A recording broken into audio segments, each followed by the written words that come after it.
e a seguir ao debate. Obrigado.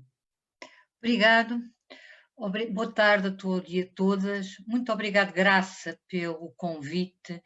A Colabora é uma organização que eu tenho particular apreço exatamente pelo papel que tem em relação às vítimas de violência doméstica.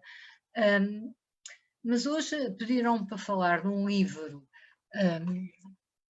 que é um livro sobre a tortura e que tem na base duas personagens reais,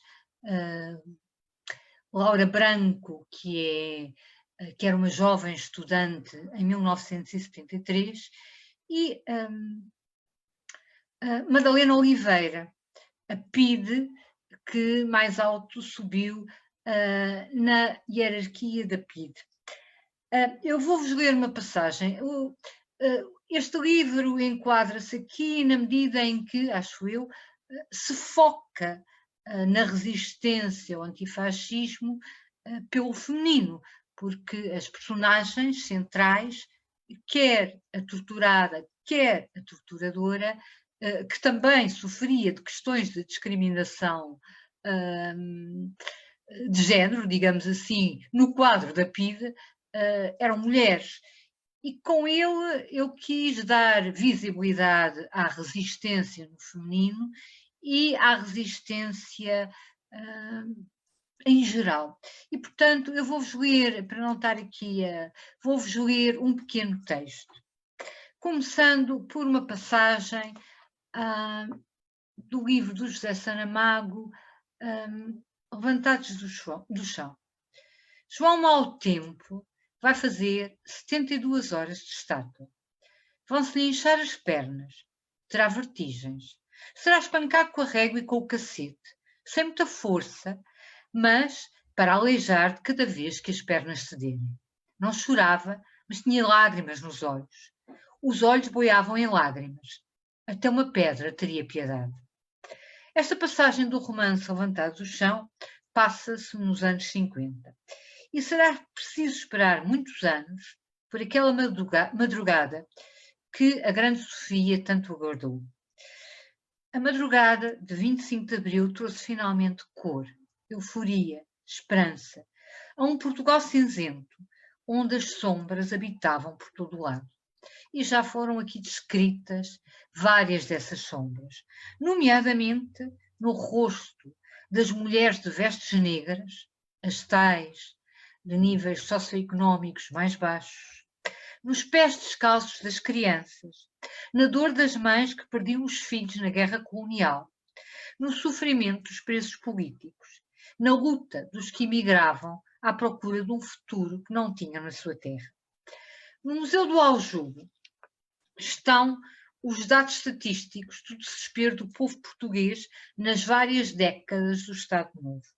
O rendimento per capita, a taxa de mortalidade infantil, o número de pessoas sem casa, a taxa de analfabetismo. São números trágicos. Infelizmente, e como já foi referido aqui, nestes momentos de populismo, demasiado esquecidos, e que exibem a seco a miséria de um povo. Os números falam, mas não têm alma. Não mostram verdadeiramente como a fome se pendurava com todo o seu peso na boca de tantos camponeses e camponesas, tantos operários e operárias. Não fixam os gritos das mães pela morte das suas crianças porque não tinham cuidados médicos. Não mostram a humilhação dos meninos e meninas que iam para a escola descalços. Os números não tremem de frio. No Museu do Aljube estão também expostos os rostos de muitos que resistiram a este estado de coisas, homens e mulheres. Fotos que foram tiradas pela PIDE. O rosto destes resistentes e resistentes parece intensos, o olhar desfocado, dando ideia de estarem a usar os óculos como se fossem óculos, à procura de um ponto seguro para além do horizonte das paredes da prisão. Os rostos sugeram, mas não mostram o horror da tortura, da humilhação, e como os presos lentamente se iam perdendo de si próprios, mesmo quando resistiam. A Pito torturava, matava, causava nos presos e nas presas todo o tipo de sofrimento físico, mas a sua principal função era gerar nuvens de medo, dentro e fora da prisão, para que nunca se levantasse a madrugada de que Sofia fala. O medo deveria estar presente, pairar, entranhar-se no corpo e na mente de todos. Tão importante quanto o sofrimento físico era a devastação psicológica dos prisioneiros e das prisioneiras, para que deixassem de ter vontade, para que lhes fosse roubada a sua identidade e as suas convicções. E quantas vezes presos e presas foram torturados para que revelassem coisas que a Pide já sabia.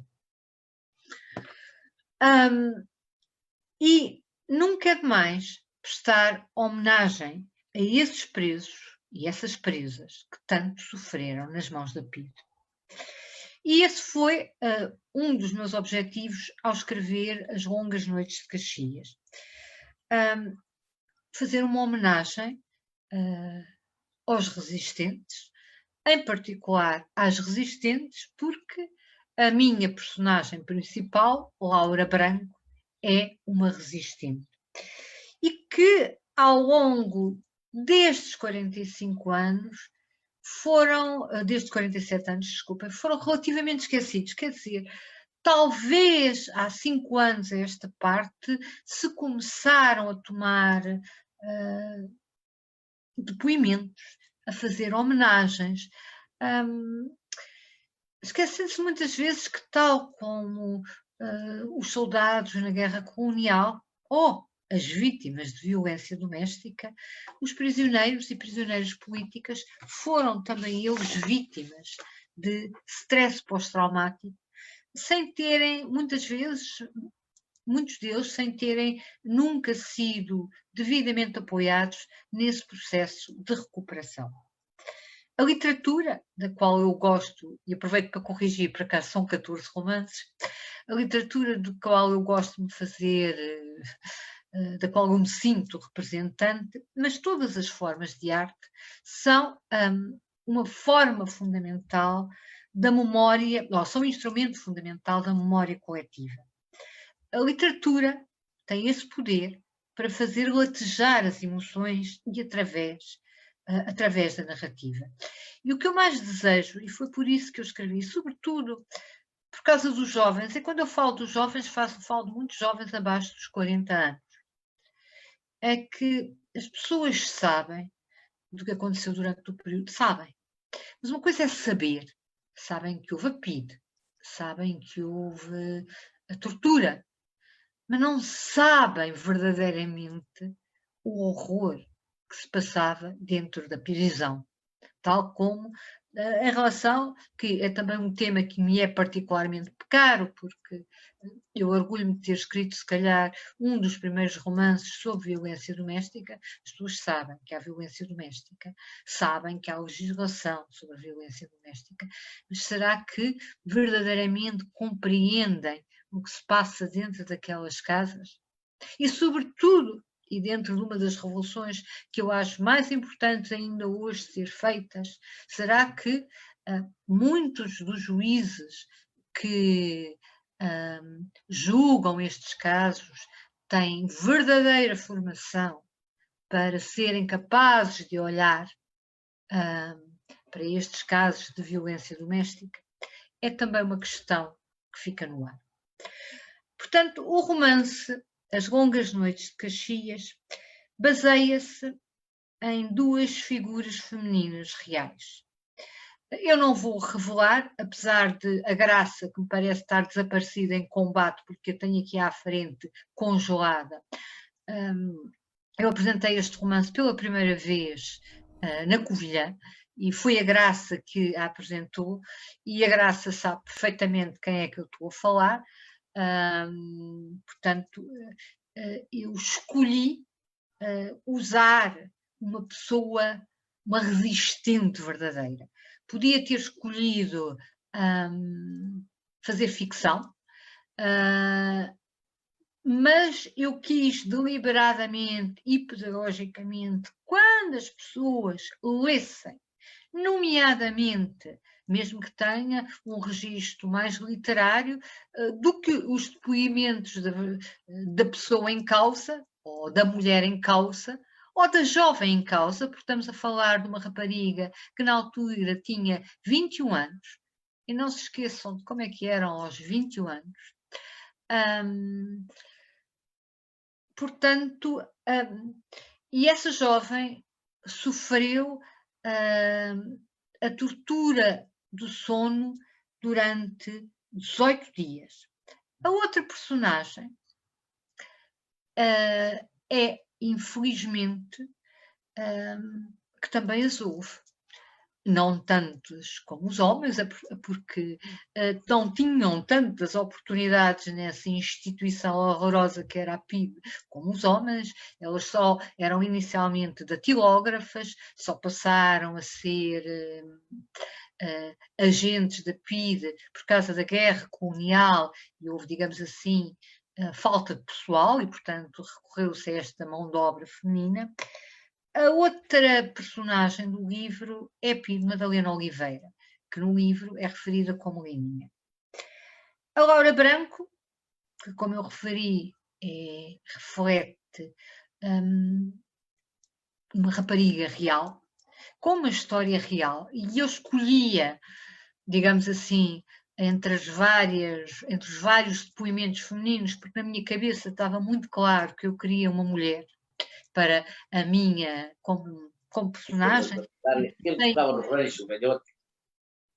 Pensei inclusive em usar uma das camponesas do Coço, a Custódia, que morreu recentemente e que foi também barbaramente torturada pela PIDE nos anos 60, porque desse ponto de vista a PIDE não era nada, era bastante democrática relativamente à igualdade de género, ou seja, o nível, aí sim encontramos igualdade de género desde os anos 40 não batiam nas mulheres, submetiam a outro tipo de torturas, mas a partir do final dos anos 50 e do princípio da década de 60, as mulheres passaram a ser espancadas e a sofrer, sobretudo mulheres camponesas e operárias, e a sofrer os mesmos horrores, exatamente idênticos aos dos homens.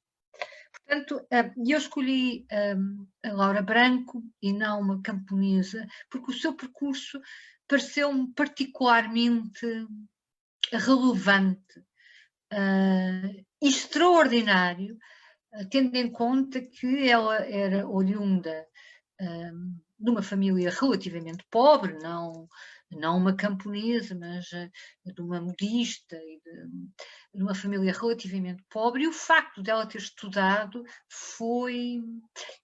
E à sua volta, e ela nasceu no Alentejo, e à sua volta havia todos os malefícios do Estado Novo. A fome, a violência doméstica, a violência na escola em relação às crianças. E, portanto, a ela, por ser uma excelente aluna, por ser brilhante do ponto de vista intelectual, teve a oportunidade única, e porque a mãe batalhou por ela, batalhou porque os próprios pais eram de algum modo politizados por causa do contacto com refugiados da Guerra Civil Espanhola.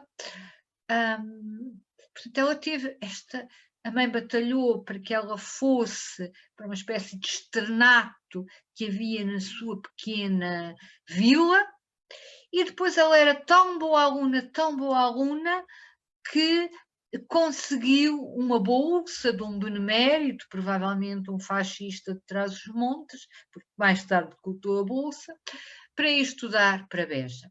E também em Beja, no final dos anos 60, se vê essa opressão sobre as mulheres, porque ela e algumas colegas do liceu, iam ao Luís da Rocha, o que era, no final dos anos, o Luís da Rocha é um café que já existia na altura, o que no final dos anos 60, em Beja, ir ao café, beber um café, era verdadeiramente um ato revolucionário.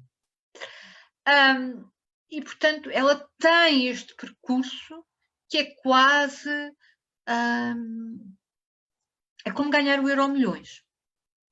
Do ponto de vista... É mulher, as mulheres estudavam menos, é pobre e conseguiu, graças às suas capacidades intelectuais, fazer o liceu, e onde ela já se revela um pouco revolucionária, nomeadamente durante o seu exame de inglês, onde ela fala da guerra do Vietnã,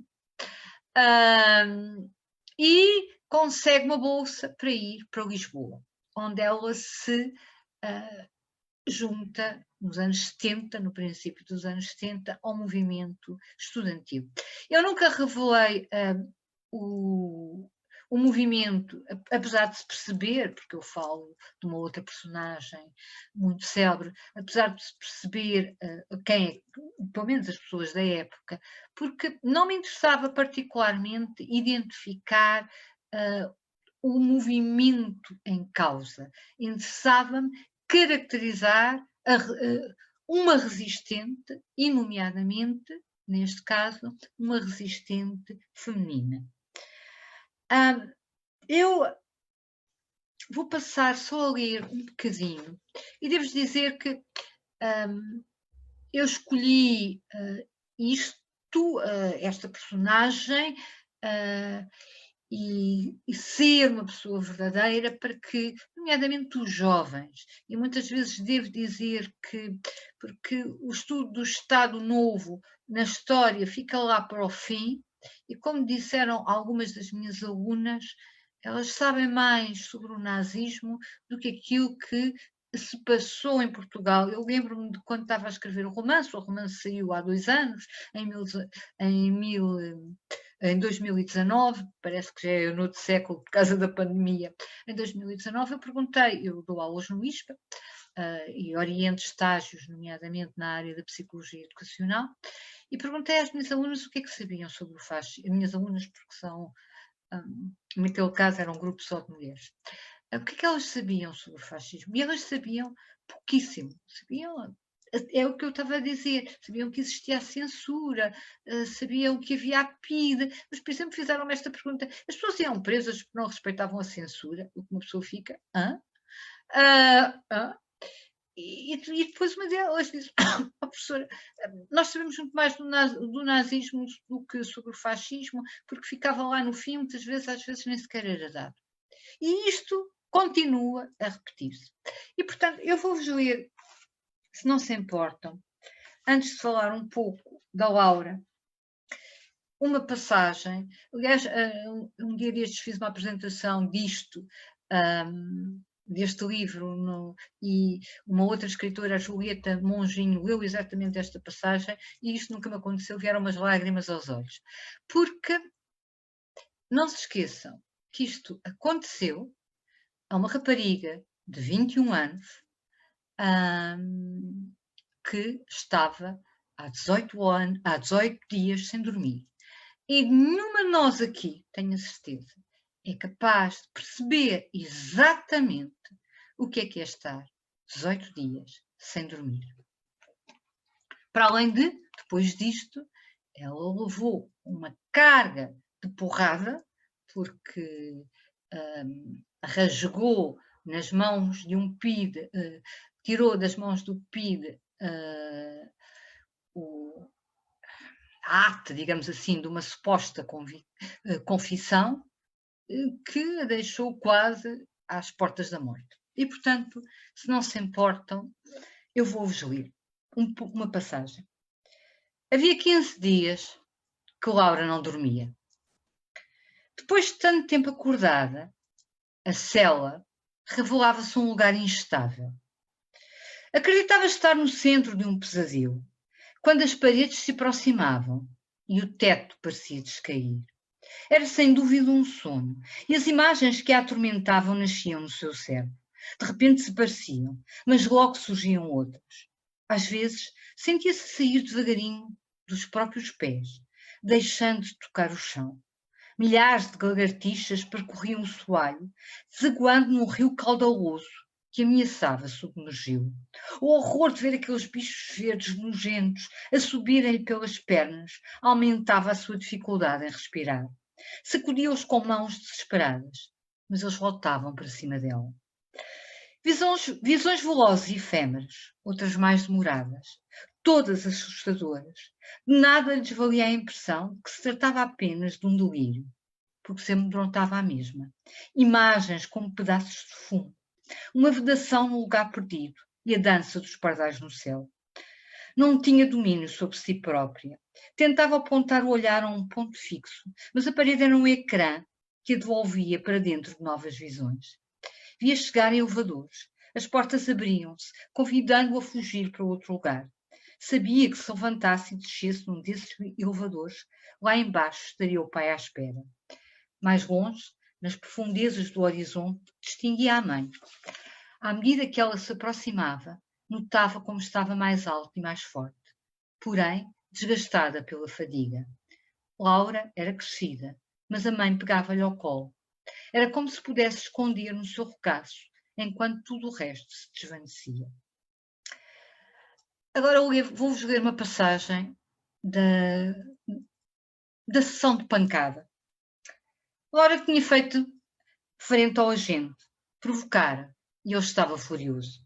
Deu-lhe 2 murros na cara. Depois agarrou num cacetete e começou a bater-lhe de forma metódica. O bastão caía sobre os seus braços, pernas. Batia, para lhe dar uma lição. Mesmo no meio de uma dor intensa, ela não procurou defender-se, nem se enrolou no chão. Pôs as mãos nos bolsos e aplicou-se a manter o equilíbrio. E repetia de si para si: isto vai acabar, isto vai acabar. Ele atingia nos pontos mais dolorosos, no tendão por cima do joelho, no peito e nas pernas. Laura esforçava-se por assentar os 2 pés no chão, concentrava-se no golpe seguinte, tentando distanciar-se da dor.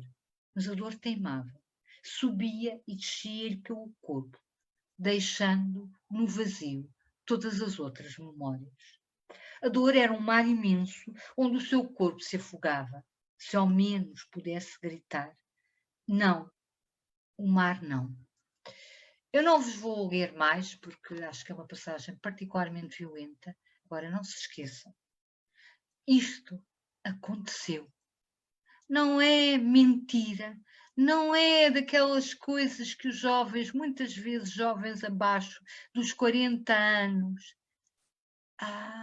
não estarão a exagerar. Aliás, muitas das coisas que a nossa Secretária de Estado mencionou e a Graça mencionou, muitas vezes os jovens acreditam, mas não acreditam. E é extraordinariamente importante. Não necessariamente o meu livro, mas até porque os jovens, infelizmente, gostam menos de ler do que aquilo que seria desejável. Mas nem que sejam documentários, depoimentos em registro, que isto seja passado aos jovens. Porque a outra personagem... Ana, eu peço desculpa. Estou a exagerar. Não está a exagerar, mas pedi-lhe para abreviar um pouco para passarmos à Isabel e depois podermos entrar no debate e continuarmos com a Silvia. Eu só queria então terminar e deixemos a Madalena Oliveira, que se calhar neste contexto tem menos interesse do que a Laura Branco, que descrever as maldades e as suas características através de uma personagem é alertar os leitores para os perigos e para os horrores da ditadura fascista. Fantasmas que, como já foi referido aqui hoje várias vezes, é preciso não subestimar. e que andam por aí tendo encarnado em figuras tenebrosas como o Trump, o Bolsonaro, ou, como também já foi referido aqui hoje, aquele senhor, que eu até me esqueço o nome, do Chega, que eu só ouvi uma vez, só tive coragem de ouvir uma vez. E com ele a apologia dos valores da discriminação,